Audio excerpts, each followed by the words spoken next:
ಬೇಸಿಗೆ ರಜೆ ಬಂತಲ್ಲ ಅಂತ ಹೇಳಿ ಅಡುಗೆ ಮನೆಯಲ್ಲಿ ಕೂತ್ಕೊಂಡು ಗೊಣಗ್ತಿರುವಂತಹ ತಾಯಂದ್ರಿಗೂ, ಬೇಸಿಗೆ ರಜೆ ಬಂತಲ್ಲ ಅಂತ ಹೇಳಿ ನ್ಯೂಸ್ ನೋಡೋಕ್ಕಿನ್ ಬಿಡಲ್ಲ ಮಕ್ಕಳು ಅಂತ ಹೇಳಿ ತಲೆ ಮೇಲೆ ಕೈ ಇಟ್ಕೊಂಡಿರುವಂಥ ತಂದೆಯರಿಗೂ, ಬೇಸಿಗೆ ರಜೆ ಬಂತಲ್ಲ ಅಂತ ಹೇಳಿ ಖುಷಿಯಾಗಿರುವಂತಹ ಅಜ್ಜಂದಿರಿಗೂ, ಬೇಸಿಗೆ ರಜೆ ಬಂತು ಇನ್ನು ಆಟ ಆಡ್ಬೋದು ಅಂತ ಹೇಳಿ ಖುಷಿಯಾಗಿರುವಂಥ ಪುಟಾಣಿಗಳಿಗೂ ಎಲ್ಲರಿಗೂ ನನ್ನ ನಮಸ್ಕಾರಗಳು.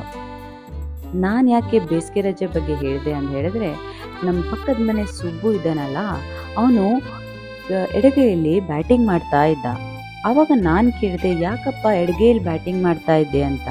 ಅಯ್ಯೋ ಆಂಟಿ, ನಿಮ್ಗೇನು ಗೊತ್ತು, ಎಡಗೈಯಲ್ಲಿ ಸೌರವ್ ಗಂಗೂಲಿ ಹಾಗೆ ಯುವರಾಜ್ ಸಿಂಗ್ ಅವರು ಬ್ಯಾಟಿಂಗ್ ಮಾಡ್ತಾ ಇದ್ರು, ಅವ್ರು ನೋಡ್ಕೊಂಡು ನಾನು ಬ್ಯಾಟಿಂಗ್ ಮಾಡ್ತಾ ಇದ್ದೀನಿ ಅಂತ. ಅವ್ರ ಆಂಟಿ ಹೇಳಿದ್ದನ್ನು ಸ್ವಲ್ಪ ಸೈಡಲ್ಲಿ ಇಟ್ಕೊಂಡು ಉಳಿದ ವಿಷಯ ಬಗ್ಗೆ ತಲೆ ಕಟ್ಸ್ಕೊಂಡಾಗ ಗೊತ್ತಾಯಿತು, ಓ, ಕೆಲವರು ಹುಡ್ತಾ ಇರುವಾಗ ಮಾತ್ರ ಅಲ್ಲ, ಈ ಬೇರೆಯವ್ರನ್ನ ನೋಡಿ ಕೂಡ ಅನುಕರಣೆ ಮಾಡಿ ಅವರು ಎಡಗೈ ಆಗ್ತಾರೆ ಅಂತ.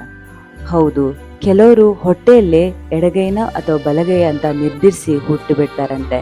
ಇನ್ನು ಕೆಲವರು ನಮ್ಮ ಸುಬ್ಬು ಥರ ಯುವರಾಜ್ ಸಿಂಗು ಇಲ್ಲ ಗೌತಮ್ ಗಂಭೀರು ಇವರೆಲ್ಲ ಎಡಗೈ ಬ್ಯಾಟ್ಸ್ಮನ್ನು, ನಾನು ಅವ್ರ ಥರನೇ ಆಗಬೇಕು ಅಂತ ಹೇಳಿ ಎಡಗೈಯನ್ನು ಬಳಸ್ತಾರಂತೆ.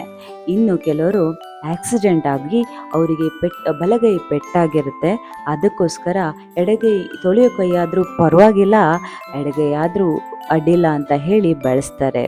ಹೀಗೆ ಒಬ್ಬೊಬ್ಬರು ಒಂದೊಂದು ಕಾರಣಗಳಿಂದ ಎಡಗೈಯನ್ನು ಬಳಸ್ತಾರಂತೆ. ಅದಕ್ಕಿಂತ ಹೆಚ್ಚಾಗಿ ಇದು ಯಾಕೆ ಹೀಗಾಯಿತು ಅಪ್ಪ, ಇನ್ನೂ ಏನು ಇರ್ಬೋದು ಇದ್ರ ಬಗ್ಗೆ ಹೊಸದಾಗಿ ಏನಾದರೂ ತಿಳ್ಕೊಳ್ಳುವ ಅಂತ ಹೇಳಿ ನಾನು ಗೂಗಲ್ ಅಣ್ಣ ಹತ್ರ ಪ್ರಶ್ನೆ ಕೇಳಿದಾಗ ಗೊತ್ತಾಯಿತು, ಜಗತ್ತಲ್ಲಿ ಕೇವಲ 10% ಜನ ಮಾತ್ರ ಎಡಗೈನ ಬಳಸ್ತಾರಂತೆ. ಅದರಲ್ಲೂ ನಿಮಗೆ ಸಿಹಿ ಸುದ್ದಿ ಏನಂದರೆ, ಹುಡುಗಿರು ಯಾವಾಗಲೂ ಬಲಗೈ ಮೇಲಂತೆ. ಅಂದರೆ ಹುಡುಗಿರು ಎಡಗೈನ ಯೂಸ್ ಮಾಡೋದು ತುಂಬ ಕಮ್ಮಿ ಅಂತೆ. ಅಂದರೆ 10%ಅಲ್ಲಿ 0.5% ಅಷ್ಟೇ ಜನ ಎಡಗೈನ ಬಳಸ್ತಾರೆ. ಹೌದು, ಇದನ್ನು ಕೇಳಿದಂಥ ಹುಡುಗರಿಗೆ ತುಂಬ ಖುಷಿಯಾಗಿರ್ಬೇಕಲ್ಲ. ಯಾವಾಗಲೂ ಹುಡುಗಿಯರೇ ಮುಂದು, ಇದ್ರಾಗಾದರೂ ನಾವು ಮುಂದೆ ಬಂದೀನಿ ಅಂತ ಹೇಳಿ ನಿಮಗೆ ಖುಷಿಯಾಗಿರಬೇಕು ಅಂತ ಅಂದ್ಕೊಳ್ತೀನಿ. ಅದು ಅಲ್ಲದೆ, ಯಾರು ತಂದೆ ತಾಯಿಗಳು ತನ್ನ ಮಕ್ಕಳಿಗೆ ವಿದೇಶ ಅಭ್ಯಾಸ ಮಾಡಬೇಕು ಅಂತ ಅಂದ್ಕೊಂಡಿರ್ತೀರಾ, ಅವರಿಗಲ್ಲಿ ಮತ್ತೊಂದು ಸಿಹಿ ಸುದ್ದಿ ಏನಂದರೆ, ಎಡಗೈ ಬೆಳೆಸ್ತಾರಲ್ಲ ನಿಮ್ಮ ಮಕ್ಕಳು, ಅವರಿಗೆ USA ಸ್ಕಾಲರ್ಶಿಪ್ ಕೂಡ ಸಿಗ್ತದೆ. ಯಾಕೆ ಅಂತ ಹೇಳಿದ್ರೆ, ಅವ್ರ ಪ್ರಕಾರ ಎಡಗೈ ಬೆಳೆಸೋ ಮಕ್ಕಳು ಹೆಚ್ಚು ಕ್ರಿಯಾಶೀಲರಾಗಿರ್ತಾರೆ, ಅವರ IQ ಲೆವೆಲ್ ಜಾಸ್ತಿ ಇರ್ತದೆ ಅಂತ ಹೇಳಿ. ಬಲಗೈ ಬೆಳೆಸೋರು ತುಂಬ ಕ್ರಿಯಾಶೀಲರಾಗಿರ್ತಾರಂತೆ, ತುಂಬ ಕೆಲಸಗಳನ್ನು ಒಂದೇ ಬಾರಿ ಮಾಡುವಂಥ ಶಕ್ತಿಯನ್ನು ಹೊಂದಿರ್ತಾರಂತೆ, ಈ ಮ್ಯೂಸಿಕ್ಗಳಲ್ಲಿ ತುಂಬ ಆಸಕ್ತಿಯನ್ನು ಹೊಂದಿರ್ತಾರಂತೆ. ಹೀಗೆ ಹಲವು ವಿಷಯಗಳಲ್ಲಿ ಅವರಿಗೆ ತುಂಬ ಸಪೋರ್ಟಿವ್ ಆಗಿರ್ತದೆ.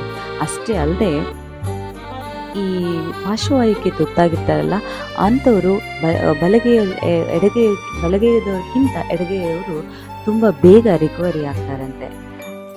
ಟೆನ್ನಿಸ್ ಆಟಗಾರ ಇರ್ಬೋದು, ಇಲ್ಲ ಬಾಕ್ಸಿಂಗ್ ಆಟಗಾರರು ಎಡಗೈನ ಬಳಸಿದರೆ ಅವರಿಗೆ ಇದು ಪೂರಕವಾಗಿರ್ತದೆ. ಅಷ್ಟೇ ಅಲ್ಲ, ನಮ್ಮ ಗ್ರೇಟ್ ಪರ್ಸನಾಲಿಟಿ ಆಗಿರುವಂತಹ ಸಚಿನ್ ತೆಂಡೂಲ್ಕರ್ ಆಗಿರ್ಬೋದು, ಸೌರವ್ ಗಂಗೂಲಿ ಆಗಿರ್ಬೋದು, ರತನ್ ಟಾಟಾ ಆಗಿರ್ಬೋದು, ಇಲ್ಲ ಅಮಿತಾಬ್ ಬಚ್ಚನ್ ಆಗಿರ್ಬೋದು, ಅಷ್ಟೇ ಯಾಕೆ ನಮ್ಮ ಗಾಂಧೀಜಿ ಕೂಡ ಎಡಗೈನೇ ಬಳಸ್ತಾ ಇದ್ರಂತೆ. ಇಷ್ಟೆಲ್ಲ ಜನ ಎಡಗೈ ಇದ್ದರೂ ಕೂಡ ಕಂಪ್ಯೂಟರ್ ಮಷಿನ್ಗಳಿರ್ಬೋದು, ಸ್ವೈಪಿಂಗ್ ಮಷಿನ್ಗಳಿರ್ಬೋದು, ಇಲ್ಲ ಗಿಟಾರ್ಗಳಿರ್ಬೋದು, ಇಂತಹ ಹಲವು ಉಪಕರಣಗಳಲ್ಲಿ ಎಡಗೈ ಅವರಿಗೆ ತುಂಬ ಕಷ್ಟ ಆಗುತ್ತೆ ಬಳಸೋಕ್ಕೆ.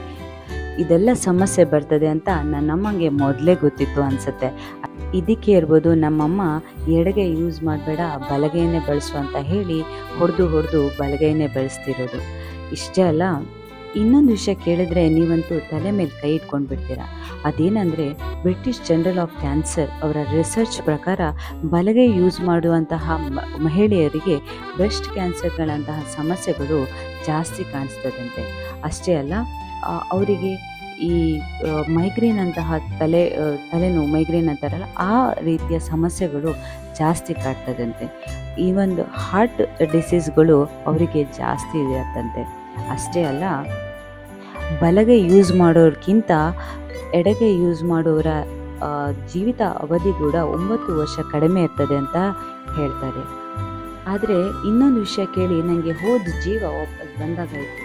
ಏನಂತ ಹೇಳಿದ್ರೆ ಈ ಬ್ರಿಟಿಷ್ ಜನರಲ್ ಆಫ್ ಕ್ಯಾನ್ಸರ್ ಅವರು ಏನು ರಿಸರ್ಚ್ ಮಾಡಿದಾರಲ್ಲ ಅದು ಕೇವಲ 165 ಮಹಿಳೆಯರನ್ನ ತೆಗೆದುಕೊಂಡು ಮಾಡಿರುವಂಥದ್ದು. ಅದರಿಂದಾಗಿ ಇದು ಎಲ್ಲರಿಗೂ ಅನುಕರಿಸ್ತದೆ ಅಂತ ಹೇಳಕ್ಕೆ ಆಗಲ್ಲ.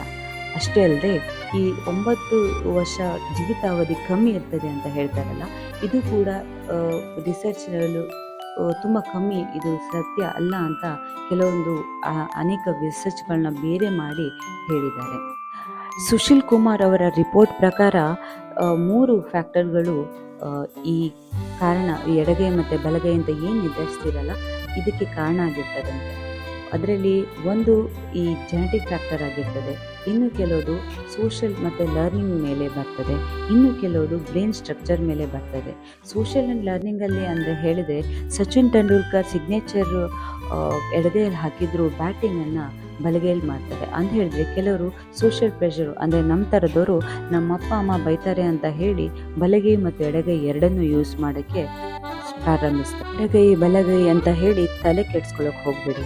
ನನ್ನ ಪ್ರಕಾರ ಬಲಗೈ ಎಂದರೆ ಉನ್ನತಿ, ಎಡಗೈ ಎಂದರೆ ಅವನತಿ. ಚಾಚಿ ಬೇಡುವವನಿಗೆ 2 ಕೈ ಲೇಸು, ಚಾಚಿ ಬೇಡುವವನಿಗೆ 2 ಕೈ ಲೇಸು, ಬದುಕೋಕೆ ಕೈಯೆಲ್ಲ ಮುಖ್ಯ ಕನಸು. ಕನಸು ಕಾಣೋವನಿಗೆ ಕಣ್ಣುಗಳು ಮುಖ್ಯ ಹೊರತು ಕೈಗಳಲ್ಲ. ಹೀಗೆ ಹೆಚ್ಚಿನ ಮಾಹಿತಿಗಳನ್ನು ನಾನು ನಿಮ್ಮ ಮುಂದೆ ಇಡ್ತೀನಿ. ನಿಮಗೆ ಹೆಚ್ಚಿನ ಮಾಹಿತಿಗಳು ಬೇಕಾದರೆ ನನ್ನ ಚಾನಲ್ನ ಸಬ್ಸ್ಕ್ರೈಬ್ ಆಗಿ, ಶೇರ್ ಮಾಡಿ.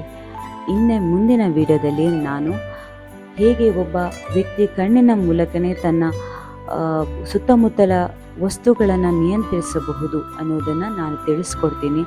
ಸೈಕಾಲಜಿ ಇದ್ರ ಬಗ್ಗೆ ಏನು ಹೇಳ್ತಿದೆ ಅಂತ ಹೇಳ್ಕೊಡ್ತೀನಿ. ಇದ್ರ ಬಗ್ಗೆ ನಿಮ್ಗೆ ಹೆಚ್ಚು ತಿಳಿಬೇಕಾ? ಹಾಗಾದರೆ ನನ್ನ ಚಾನಲ್ನ ಸಬ್ಸ್ಕ್ರೈಬ್ ಮಾಡಿ. Thank you.